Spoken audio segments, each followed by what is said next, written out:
असं काय छापलं यांनी? तो कशालाच कशाचा पत्ता नाहीये.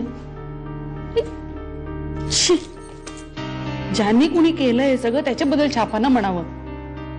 सावरीचं आणि भाऊजींचं नाव कशाला गोवलंय याच्यात कुणास ठाऊक. हर्षवर्धनने केलेल्या पापाची शिक्षा ताईला आणि काकांना उगाच भोगायला लागते. संसार सांभाळणे काय फक्त बायकोची एकटीचीच जबाबदारी नसते, नवऱ्याची सोबत नको त्याला. आणि नवरा जर असं पळपुटा निघाला ना तर बायकोनी स्वतःचा विचार करायलाच पाहिजे, जसा मी केला.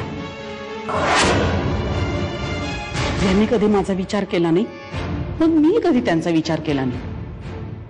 आणि माझ्या मते सावरीनी सुद्धा आता तेच करावं. हर्षवर्धन भोसले कुठे आहेत? त्यांनी लोकांना लुबाडलं, त्यांचे पैसे घेऊन ते पसार झाले. हे खरंय? तुम्ही कंपनीच्या वन ऑफ द डायरेक्टर आहात, तुम्हाला जाब द्यावाच लागेल. गरिबांनी एवढे पैसे आणायचे कुठून? तुमच्या कुठल्याही प्रश्नांची उत्तर आता माझ्याकडे नाहीये, कारण ते सगळे प्रश्न माझे स्वतःचेच आहेत. या प्रश्नांची उत्तरं नाही आहेत माझ्याकडे. पण मी तुम्हाला एका गोष्टीची हमी देते की आठवडाभरात मी तुम्हाला तुमच्या प्रश्नांची उत्तरं देईन. मला फक्त 1 आठवड्याची मुदत द्या, पण तोवर थांबा. आपण हे शहर सोडून जायचंय आणि जमल्यास हा देश पण. हो. अरे मग हा सगळा ऐश्वर्या मी संपत्ती त्याचं काय? आपल्याला जमेल तेवढी इस्टेट आपण घेऊन निसटायचंय. कधी निघायचं? उद्या परवाकडे निघू. मग मानसीचं काय? मी तुला आधीच सांगितलं होतं की इमोशनल होऊ नकोस. तुला हवं होतं ते मिळालं ना, तिच्या संसाराची वाट लागली ना. मला तिला एकदा धडा शिकवायचा आहे.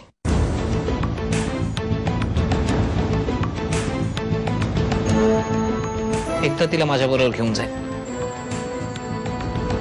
आणि मग बघ तिच्या आयुष्याची मी कशी वाट लावतो ते. Very good good. ह्या वेळेला तुला सोडत नाही मी. काय बडबडताय स्वतःशीच? काय एवढं त्या पेपरमध्ये? काय नाही, इन्स्पेक्टरना मी त्या प्रियंकाच्या विरुद्ध काही पुरावे गोळा करायला सांगितले होते. म्हणजे शार्दूलच्या फोनवरनं झालेले SMS आणि फोन कॉल्स, त्याचे डिटेल्स मागितले होते, ते आलेत आता. पण फायदा होईल ना या सगळ्याचा? होईल म्हणजे याच्यावरनं नक्की तिला अडकवू शकतो मी पूर्णपणे. मानसी, हे बघ, अशा छोट्या छोट्या गोष्टीवरून घर सोडून जाणं मला नाही आवडत. मलाही या घरातल्या बऱ्याच गोष्टी नाही आवडत, म्हणून मी हे घर सोडून चालली. काय नाही आवडत तुला? काय नाही आवडत? ह्या घरात जे काही चाललंय ना, मला ते नाही आवडत, म्हणून मी हे घर सोडून चालली. मी आता तूच काहीतरी समजावून सांग ना तिला. हे बघ, तुमचं तर मी अजिबात ऐकणार नाही. अगं, तुमचा नवरा तरी ऐकतो का तुमचं?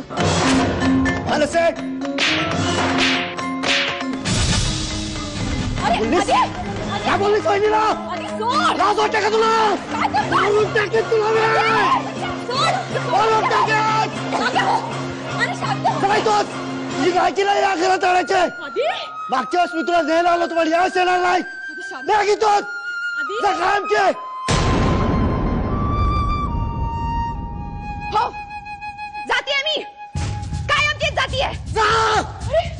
मानसी, मानसी, काय तोच? अरे शांत हो. काय चाललंय वहिनी? आपण कोणाचं काय वाईट केलं म्हणून आपल्या बाबतीत असं घडतंय? शांत हो आधी. आधी दादा कुठेतरी निघून गेला, आता मानसी घर सोडून गेली, तूही कुठेतरी निघून जाणार होतीस. वहिनी, मी काय केलं असतं का एकट्याने? त्यापेक्षा मी मरून जातो ना. आधी मरून जातो त्यापेक्षा मी. वेड्यासारखं बोलू नकोस. मी काय करणार होतो? अरे मी घर सोडून जाणार नाहीये.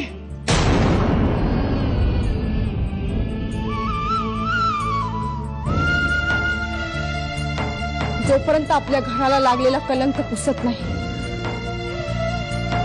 तोपर्यंत मी घर सोडून जाणार नाही. आधी नाही.